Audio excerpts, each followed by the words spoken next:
مشروب جديد هنجربه سوا علشان نعرف هو في الجمدان ولا في الفكاسات. من ويلز كيتشن هنجرب الكريم صودا والكولا عشان نعرف اهني فيهم اجمد من التانية. بس قبل ما نشرب احنا جايبين عرض من ويلز كيتشن، تعالوا نشوفه سوا. يلا بينا، هوبا سكالوبا.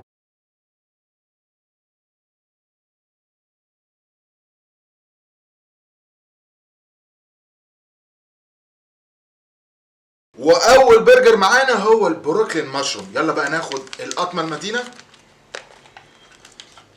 زي ما انتم شايفين يا اكيله حجم البرجر كبير ومليان مشروم، ده غير الصوص اللي محطوط عليه اللي غرقان جبنه، والبرجر طعمه تحفه. السندوتش ده يستحق بجداره 8 من 10. اما انا بقى هجرب الاوريجينال تشيز.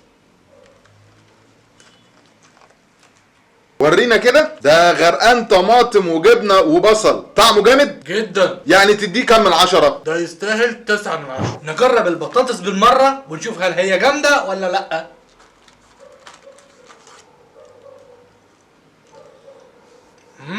بطاطس حلوه بس مش قوي، تستاهل 7 من 10. وتحس كده يا عزيزي ان كمية البطاطس اللي موجودة قليلة مش كتير. ودلوقتي بقى يا اعزائي اللحظة الحاسمة، هبتدي انا واجرب الكريم صودا. ناخد بقى الشفطة المتينة.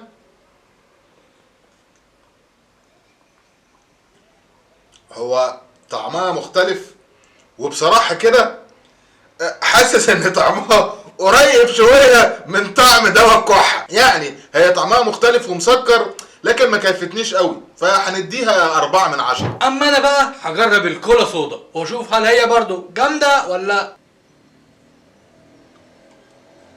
كولا كولا ولا في الفكسان؟ كولا مفيش اي اختلاف، هي طعمها زي الكولا بالظبط، تستاهل 6 من 10. وبعد ما جربنا الاتنين كاكل ديابه، الكولا عجبتنا اكتر من الكريم صودا. وبصراحه هو مشروب يا اعزائي بختم اكل الديابه يستاهل ان انت تجربه، بالاخص ان احنا دلوقتي بندعم المنتجات المحليه. يا رب نكون فدناكم والمزيد من الفيديوهات والريفيوهات. تابعونا اول باول. اكل الديابه بيس.